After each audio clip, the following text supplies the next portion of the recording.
Hola chaparritos, hoy vamos a platicar las primeras impresiones que he tenido de Etherfields. En este tipo de juegos es un poco complicado hacer opiniones y hasta el tutorial porque es campaña, ¿no? Entonces, para evitar los spoilers, tanto en la temática como en la historia y algunas reglas, ¿no? Son reglas algunas reglas se van añadiendo en el transcurso del juego y pues eso es parte, ¿no? de la riqueza, de la experiencia que te da el juego, pero pues, está la disyuntiva si lo comentas o no lo comentas, ¿no? Para evitar la sorpresa. Entonces, bueno, lo primero es señalar que la parte artística, visual, pues este juego no tiene parangón, ¿no? Es realmente espectacular. Es una obra de arte, ¿no? Es precioso la paleta de colores. Es sin duda el juego más bonito que tengo y enriquece muchísimo la experiencia.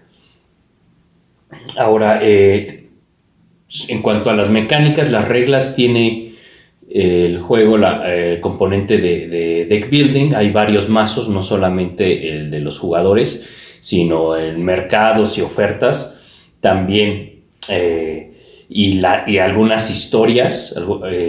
También se van agregando, se van revelando nuevas cartas. Entonces, sobre aprender el juego me sorprendió lo bien diseñado que está el manual. Aprendí a jugar Etherfield sin darme cuenta. Para cuando menos pensé, dije, caray, ya sé jugar Etherfields. Y tiene una curva de aprendizaje, una barrera de entrada. Al ver el juego, al ver los componentes, empiezas a leer el manual y dices, bueno, este es el clásico juego pesado o de mediano para arriba, y pues me va a costar, ¿no? Mucho su respectiva curva de aprendizaje. Pues la forma como te va llevando de la mano, lo aprendes a jugar sin que te des cuenta, ¿no? Entonces es una súper palomita en ese aspecto. Ahora, ¿qué es Etherfields? Bueno, antes de eso, me regreso. Así como lo indicamos en el unboxing, que por cierto voy a poner un link en la descripción de este video para un unboxing, y posteriormente cuando grabemos el tutorial, que va a ser sobre la campaña 0, por lo mismo de evitar la mayor cantidad de spoilers, pues ahí vamos. También voy a agregar posteriormente en este video cuando exista el tutorial. Entonces, efectivamente se confirmaron nuestros peores miedos, que el tablero es un verdadero desastre. No, es injugable.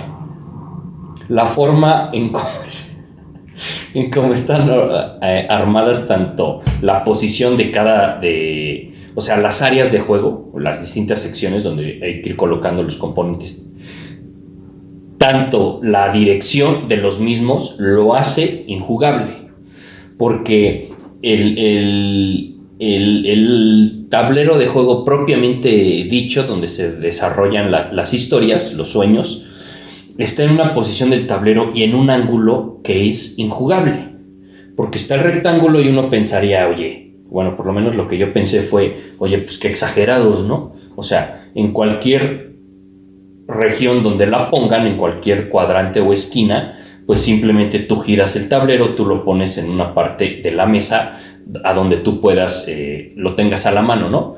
No es posible eso. Están todas las combinaciones posibles y es injugable, porque tú te puedes poner cerca, lo más cercano del tablero, que ese es el objetivo principal, porque dentro del tablero tienes que estar O sea, tú tienes que estar cerca para poder leer los símbolos, las acciones, habilidades, etcétera, ¿no?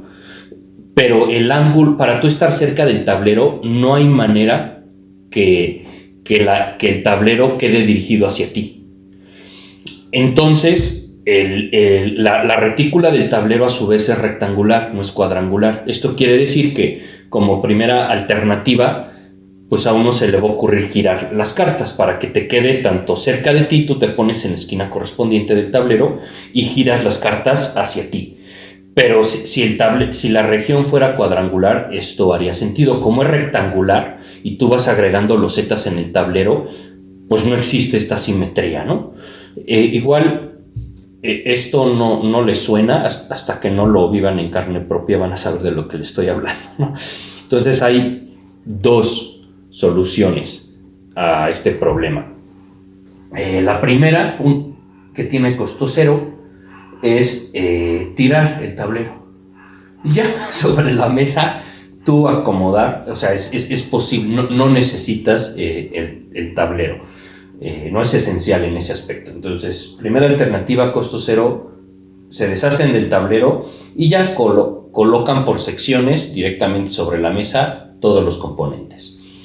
La segunda alternativa es que existe, no sé si oficial o no, pero un tablero alternativo que soluciona todos estos problemas, ¿no? No sé si sea oficial o no, entonces está en camino. No puedo opinar mucho de él porque lo pedí, compra en línea, está en camino y, bueno, soluciona estos problemas que simplemente es todo lo acomoda para que haga sentido, ¿no? Entonces, tal vez cuando grabemos el tutorial ya vamos a contar con esta alternativa.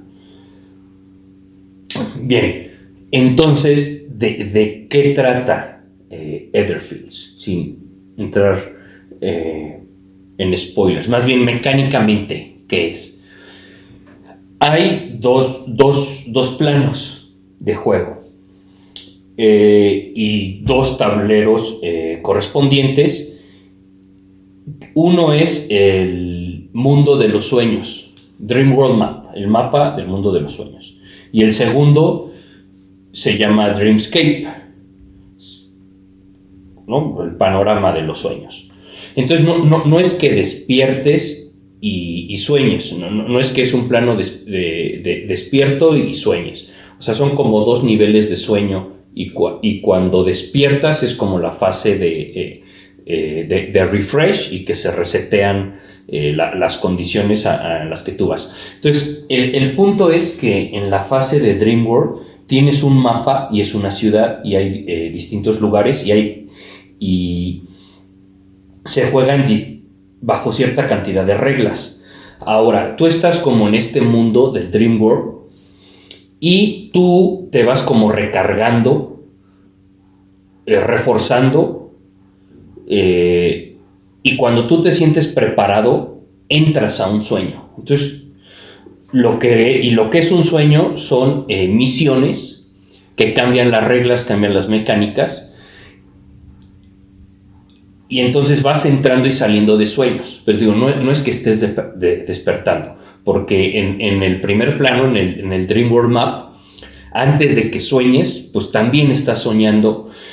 Y entonces cuando tú estás, digamos, en el Dream World, vamos a llamarlo la fase somnolienta, tú tomas decisiones de a qué sueño tomar. En el transcurso del juego vas a ir adquiriendo sueños que son tarjetas que te abren la posibilidad, tarjetas con misiones que te viene la configuración del juego, reglas específicas, la duración de ese sueño, y tú las vas coleccionando en el transcurso del juego y tú decides si entras o no a esos sueños. Entonces es como, o sea, libre o sea, las decisiones es como campo abierto, libre, en el sentido que no es unidimensional como el objetivo de qué se trata o qué tienes que hacer, ¿no? El juego te presenta esta realidad que es la que acabo de describir y ya tú tomas las decisiones, ¿no? Entonces, mientras tú estás en la etapa somnolienta, hay otras mini misiones o otras alternativas diferentes a los sueños que se llaman slumbers. Slumbers son sueños como más chiquitos, que también son como opcionales y también te van a dar pues, recompensas si completas la misión. Pero el punto es que está como la cuenta regresiva, que en lo que tú estás viajando en la etapa somnolienta, en lo que te estás moviendo entre las distintas ubicaciones de las distintas ciudades del mapa que tú vas construyendo poco a poco, se va recargando como una realidad, que es otro tablero, que es el tablero de los slumbers. Entonces tú vas agregando componentes y se va complicando. Vas agregando distintos tipos de losetas que vas complicando el panorama del slumber. Repito, el slumber son mini sueños, mini misiones.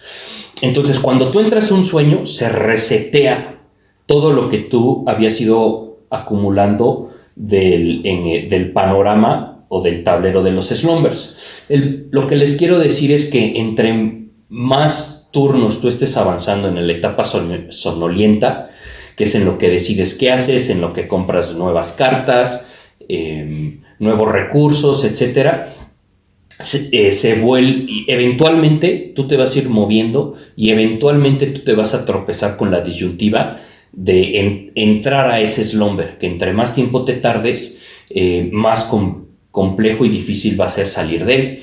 Entonces, eventualmente tú siempre tienes que entrar a un sueño, que es esta misión más grande. Por un lado se resetea el slumber, vas a partir de cero, y por otro lado pues ya entraste al sueño, que es una misión. Cada sueño tiene sus propias reglas. Ahora, la variabilidad y la riqueza de estos sueños, sin entrar mucho en spoilers, es muy rica en el sentido que te presenta tanto, o sea, el ambiente, porque la parte temática es, pues los sueños, hasta todo el espectro, hasta que sea pesadilla, pues son de distintos estilos, ¿no? Entonces la atmósfera, las reglas específicas, la misión, la parte artística, la paleta de colores se siente totalmente diferente entre un sueño y otro. Ahora, entrando al detalle, a la carnita del juego, a cómo funcionan los turnos. Es básicamente jugar cartas, utilizar el efecto. Algunos son una única vez y se descarta, otros se queda de manera permanente hasta que haya un efecto que destruye esa carta. Se va reciclando el deck. Hay dos usos de descartar las cartas: el tradicional a la pila de descartes, y otro que pierdes temporalmente. Esa carta la sacas del ciclo de tu deck con un efecto más poderoso, pero se sale del ciclo, pero no la pierdes totalmente, ¿no? Entonces hay otros mecanismos para recuperar esas cartas que temporalmente quedaron fuera de tu deck. Entonces, las cartas tienen 2 o 3 usos principales. Uno, te otorgan como recursos básicos, que hay 3 tipos de recursos, que está indicado solamente por el color, ¿no? O sea, el recurso con un fondo amarillo, el símbolo amarillo, rojo y verde. Entonces, pues va a haber otras cartas, otras acciones, efectos que te va a pedir recursos del color correspondiente.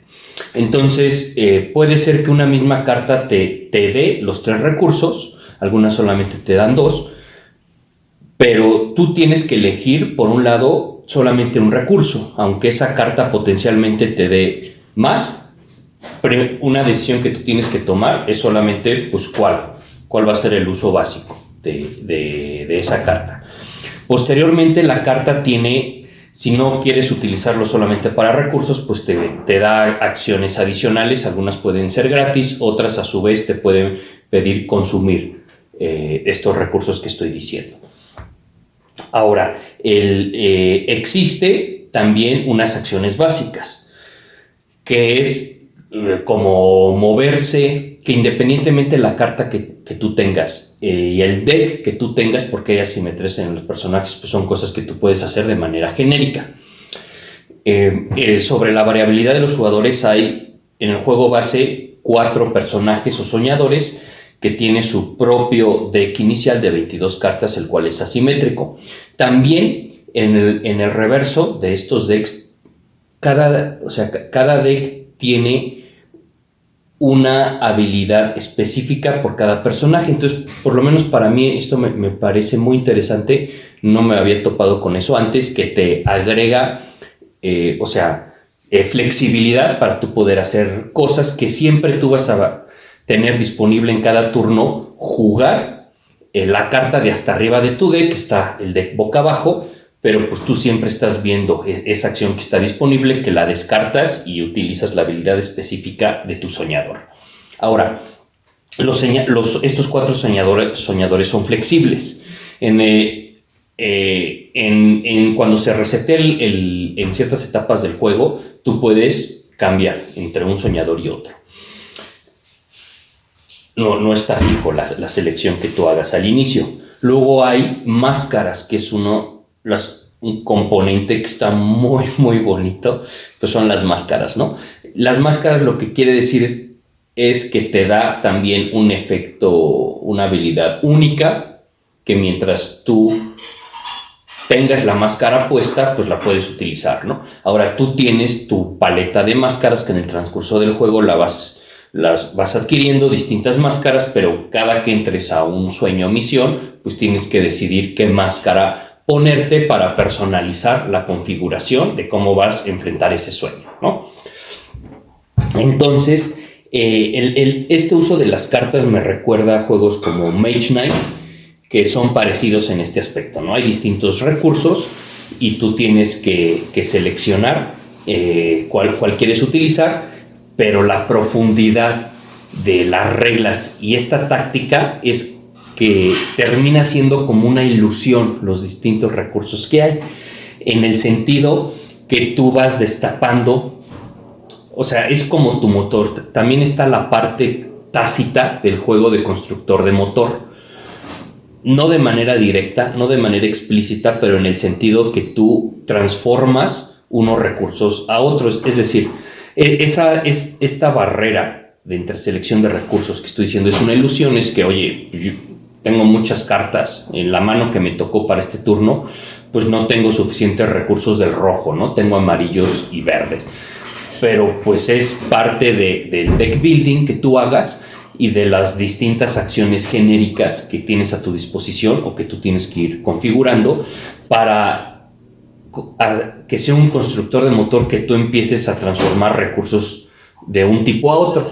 Y los que conozcan Res Arcana, pues me entenderán, ¿no? Es esta barrera inicial, que son las 5 esencias, pues en Res Arcana parte del constructor de motor. De lo que se trata es de tú incorporar partes a tu motor para ir transformando pues cualquier recurso que tú quieras, ¿no?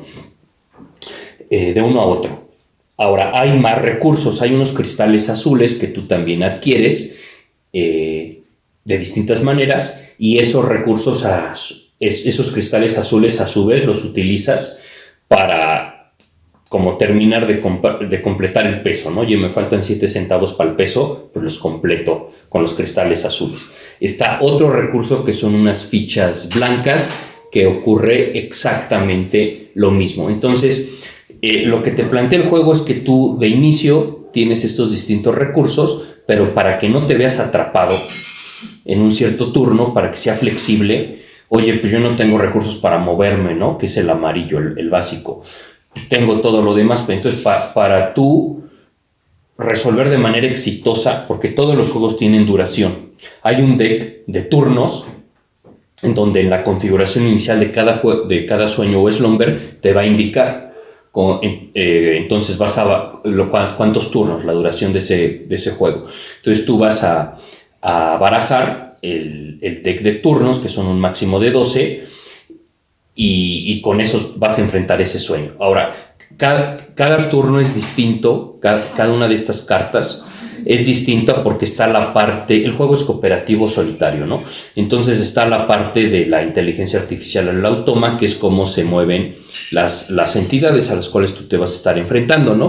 Entonces es el turno del automa, digamos, va a estar determinado por la carta específica de turno que tú robes.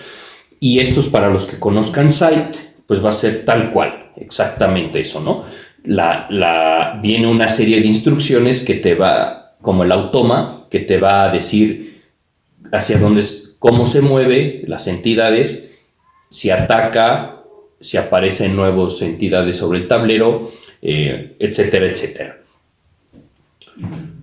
Entonces, para cerrar, viendo el juego de manera integral, como la experiencia que te proporciona, tiene una palomita en cuanto a la parte visual, la calidad de los componentes está hermoso. En cuanto a la curva de aprendizaje, barrera de entrada, no se vayan con la finta de ver la cantidad de componentes y manuales.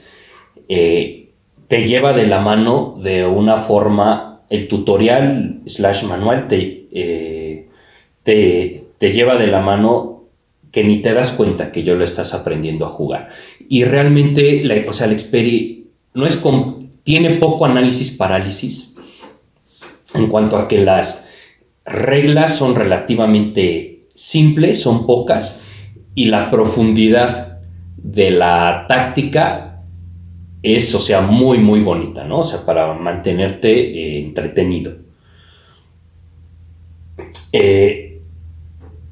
Y en cuanto, a la originalidad de la temática versus mecánica, esta cuestión que les acabo de decir, de lo que se trata el juego, de los dos planos, las realidades, el mundo libre que es, las decisiones que tú vas tomando y sueños contra slumbers, para mí por lo menos lo hace, un juego original que vale la pena incorporarlo a cualquier ludoteca, ¿no? No va a ser más de lo mismo y no es solamente la parte de miniaturas y está bonito y ya, sí te da ese valor agregado el juego como experiencia en su totalidad. Entonces este juego, confieso, lo poco que lo he jugado hasta ahora ha escalado en mi ranking personal de juegos de manera descomunal y me despertó la idea de actualizar mi video en cuanto a mis juegos favoritos. Entonces, lo que está hasta el momento es que es súper recomendado y esperemos próximamente grabar su tutorial. Espero que les haya gustado. Siéntanse libres de suscribirse al canal.